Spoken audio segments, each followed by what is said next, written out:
हम वॉल पे जाएं उससे पहले एक बार अंतर्राष्ट्रीय बाजार की तस्वीर मैं आपके सामने पेश कर देती हूं, क्योंकि कुछ देर पहले रिकवरी आई थी डाउ फ्यूचर्स में, लेकिन अभी भी सिलसिला जो है वो मुनाफा वसूली वाला ही है। 150 पॉइंट के नुकसान पर दरअसल डाउ फ्यूचर्स इशारा कर रहे शुरुआत होगी और नास्डैक फ्यूचर्स अभी भी करीब करीब 100 पॉइंट नीचे है।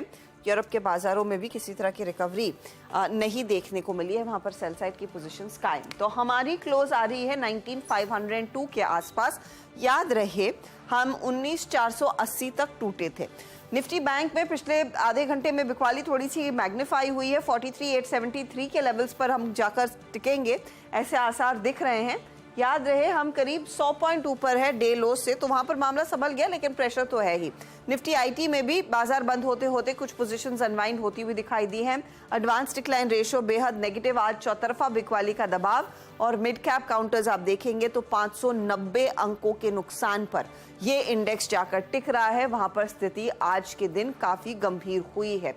तो आज ग्लोबल परिस्थितियों के मद्देनजर बिकवाली की पोजीशंस बढ़ती हुई। ऑयल एंड गैस एक स्पेस है जिस पर बाकी बाजार की नजरें हैं, क्योंकि जैसे जैसे कच्चे तेल में उबाल आएगा उतना भार यहां पर बन सकता है। तो ऑयल कंपनियों में आप देखिएगा पूरा जो इंडेक्स है 1.5% नीचे आकर टिकता हुआ दिखाई दिया है। तो यहां पर clearly weakness. ONGC, oil India जैसे ट्रेड्स जो थोड़ी तेजी की तरफ बैठे हैं। इनफैक्ट रिलायंस इंडस्ट्रीज भी आपकी स्क्रीन पर लेकर आएंगे, वहां पर आज के दिन क्या हुआ है 1% नीचे। ऐसे दिग्गजों में दरअसल हमने देखा है दबाव। एचपीबीपी, आईओसी ये भी सेल साइड की तरफ ही बैठते हुए दिखाई दे रहे थे। लेकिन ध्यान दीजिएगा आज बैंकिंग काउंटर्स में जिस तरह से यहां पर वीकनेस दरअसल बढ़ती हुई दिखाई दी है। निफ्टी बैंक 1.1% नीचे, और इधर आप ध्यान देंगे तो HDFC, state bank of India, आपके कोटक महिंद्रा बैंक, ये सारे स्टॉक्स दरअसल दबाव में आते हुए, और जैसे हम कुछ देर पहले मेंशन भी कर रहे थे बंधन bank, federal bank, IDFC bank, सब में बिकवाली। लेकिन आज बिकवाली की शुरुआत पंजाब नेशनल बैंक के Q2 नंबर्स देखने के बाद हुई और ज्यादा भार पीएसयू बैंकों पर पड़ता हुआ दिखाई दिया है। आईटी काउंटर्स में भले ही इस समय 75 अंकों का नुकसान देखने को मिला हो, लेकिन बाय फार एक आउट परफॉर्मर रहा है।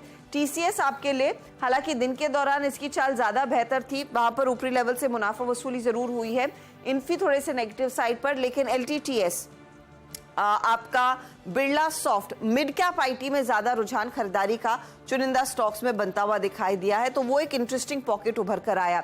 कुछ और स्टॉक स्पेसिफिक मूव्स में हीरो मोटोकॉर्प को आज ऑफ कोर्स धक्का लगा है प्रमोटर की तरफ से। प्रमोटर को लेकर जो खबरें आ रही थी 2.5% का नुकसान। इसके अलावा एमसीएक्स जो जल्द ही आई थिंक अक्टूबर 16 को अपना नया कमोडिटी डेरिवेटिव प्लेटफॉर्म लॉन्च करता हुआ दिखाई देगा, तो उस स्टॉक में कुछ तेजी की पोजीशंस बनती हुई दिखाई दी। लेकिन इजराइल वाले कनेक्शन में दो काउंटर्स दिग्गजों में पिटते हुए, एक तो अदानी पोर्ट और दूसरा सन फार्मा, जहां पर last half hour of trade में पोजीशन ज्यादा कटी है, वो काउंटर भी 0.5% नीचे है। ये है फिलहाल आपके लिए क्लोज। फटाफट से आपके लिए लेकर आते हैं हीट मैप, जहां पर आपको साफ अंदाजा दिखेगा कि हम आज कितने लाल में जाकर टिक रहे हैं। Doctor Reddy's, HCL, Tata consumer, ONGC, HUL, TCS, SBI life, ये सिर्फ वो स्टॉक्स हैं जहां पर तेजी की पोजीशन। बाकी भर बाजार भर में बिकवाली की पोजीशन ज्यादा बढ़ती हुई। एमएनएम जैसे काउंटर्स, टाइटन जैसे काउंटर्स, अच्छी खबरों पर भी टाइटन जैसे स्टॉक में हमने देखी है मुनाफा वसूली। तो क्लियरली सेंटिमेंट आज फिर से जियोपॉलिटिकल चिंताओं के चलते बिगड़ता हुआ 19,500 के नीचे ये प्रोविजनल क्लोज आ रहा है आपकी स्क्रीन पर।